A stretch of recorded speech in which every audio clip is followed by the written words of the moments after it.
அக்கா சொல்லுப்பா. என்னமோ மும்முரமா கணக்கு எழுதிட்டு இருக்கீங்க. அதை ஏன் கேக்குற? அந்த மெட்டீரியல்ஸ் எல்லாம் நீங்க எடுத்துட்டு வந்தோம்ல, நைட்டி ஃப்ராக் எல்லாம் தைக்கலான்னு அந்த கணக்கு தான் எழுதிட்டு இருக்கிற. என்னாச்சுங்க? என்னமோ எப்படி எல்லாம் ஏமாத்துறாங்கன்னு பாரு.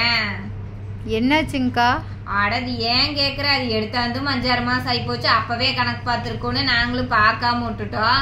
அந்த நானும் ஃப்ரெண்டும் போயிட்டு எடுத்துட்டு வந்தோம்ல, அது விளம்பரத்தை பார்த்துட்டு அந்த கடைக்கும் போனா 4-5 கடை போய் சுத்தி அடிச்சோம். பார்த்தா எல்லா கடையை விட இந்த கடையில் ரேட் பரவாயில்லாம இருந்தது.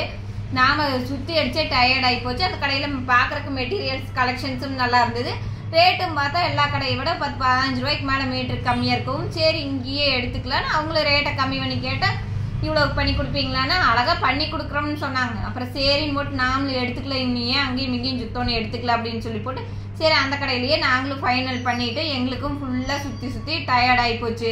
முதல்ல எல்லாம் பாத்தீங்கன்னா இந்த 3 மீட்டர் பிட் எடுத்து நம்ம நைட்டு ரெடி பண்ணிட்டு இருந்தா அது பண்ண வரையில் பிரச்சனை இல்லை. எண்ணி பார்த்து அழகா வேற ஒரு கடையில தான் எடுத்துக்கிட்டு இருந்தா, ரெகுலரா நம்ம எடுத்துக்கிட்டு இருந்தோம். இப்போ இந்த கடைக்கு போனது பாத்தீங்கன்னா நம்ம புதுசா போயிருந்தோம். புதுசா போய் இப்படி எல்லாம் பண்ணுவாங்கன்னு யாருக்கு தெரியும்? இல்லை அவங்களுக்கே இந்த மிஸ்டேக் தெரியாம நடந்துச்சான்னு தெரியல, அது தெரியலன்னு வச்சுக்கோங்க. ஆனா நீங்க இதெல்லாம் புதுசா இந்த மாதிரி மெட்டீரியல் எடுத்து இப்ப நிறைய இந்த குர்த்திஸ் ரெடி பண்றீங்க, எல்லாமே ரெடி பண்றீங்கல்ல. புதுசா தொடங்குற பிள்ளைகள கொஞ்சம் பாத்துக்கோங்க. என்ன ஆகி போச்சு அப்படின்னா, எடுத்துட்டு வந்துட்டு நம்மளுக்கும் பார்த்தா வேலை பிஸியாவே போயிட்டு இருந்து அப்பப்ப கொஞ்சம் கொஞ்சம் துணி எடுத்த கணக்கெல்லாம் எழுதி வச்சுக்கிட்டே தான் இருந்தா. அப்புறம் என்ன ஆச்சுன்னா பார்க்க துணி ரொம்ப கம்மியா இருக்கிற மாதிரி இருந்தது. ஏன்னா 200 மீட்டருக்கு மேல எடுக்கும்போது ஹோல்சேல் ரேட்டுன்ட்டாங்க. நாங்க கிட்டத்தட்ட 250 மீட்டராட்டு எடுத்துட்டு வந்தோம். இப்ப எல்லாம் நம்ம பார்க்க கம்மியா இருந்தது. சரி இது என்னடா இவ்வளவு கம்மியா தெரியுதுன்னு போட்டு இந்த 2 நாளைக்கு முந்தைய என்ன பண்ணா எல்லாம் எடுத்து கணக்கு எழுதி பார்க்கவுமே பாத்தீங்கன்னா 210 மீட்டர் தான் இருக்குதுங்க. 40 மீட்டருக்கு கணக்கு இல்லை. இது அவங்க மேலதப்பா இல்ல நாம சரியா கவனிக்காம எடுத்துட்டு வந்துட்டோமான்னு நம்மளுக்கு தெரியல. அந்த என்ன ஆச்சு அப்படின்னா, அந்த ஒரு ரோல் வருது அப்படின்னா அந்த ரோல்ல 10 மீட்டர் 15 மீட்டர் 20 மீட்டர் இருக்கிறத ஸ்டிக்கர் ஒட்டி இருந்தாங்க. அந்த ஸ்டிக்கர்ல இருக்கிறத அப்படியே கொடுத்துட்டு வந்தாங்க. நாங்களும் லேட் ஆயிடுச்சு, கூட்டமாவும் இருந்தது.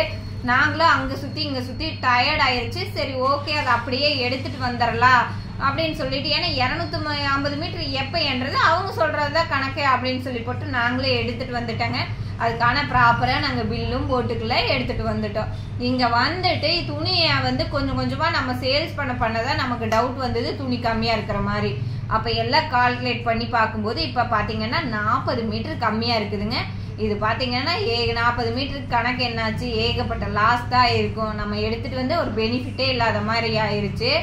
இது எங்களுக்கும் இந்த மாதிரி ஃபர்ஸ்ட் டைம் நாங்க வெளியில போய் பர்ச்சேஸ் பண்ணிட்டு வந்தது. அதாவது கொஞ்சம் கொஞ்சம் துணி பண்ணிட்டு இருந்தோம். இந்த 3 மீட்டர் பிட்டு அந்த மாதிரி தான் நைட்டிக்கு எடுத்துட்டு இருந்தோம். இந்த டைம் தான் 2 பேர் நல்லா சேர்ந்து கொஞ்சம் துணி அதிகமா எடுக்கலாம் அப்படிங்கிற மாதிரி எடுத்து இந்த மாதிரி ஆயிடுச்சு.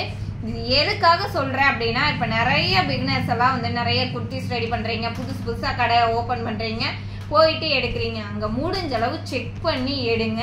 ஒரு கடைங்கிறது 2-3 கடை விசாரிங்க. மெட்டீரியல்ஸ் நல்லா இருக்குது, குவாலிட்டி நல்லா இருக்கு.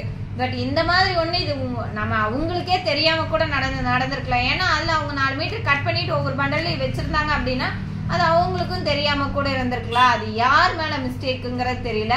இது மிஸ்டேக் மெயினா நம்ம மேலேன்னு கூட சொல்லணும். ஏன்னா வந்த உடனே நம்ம கால்குலேட் பண்ணியிருந்தோம்னா கூட அடுத்த நாள் போய் கடையில கேட்டிருக்கலாம். எல்லாம் முடிச்சு கடைசியில 5-6 மாசம் கழிச்சு இதை பார்த்து போட்டு நீ என்ன பண்ண முடியும்?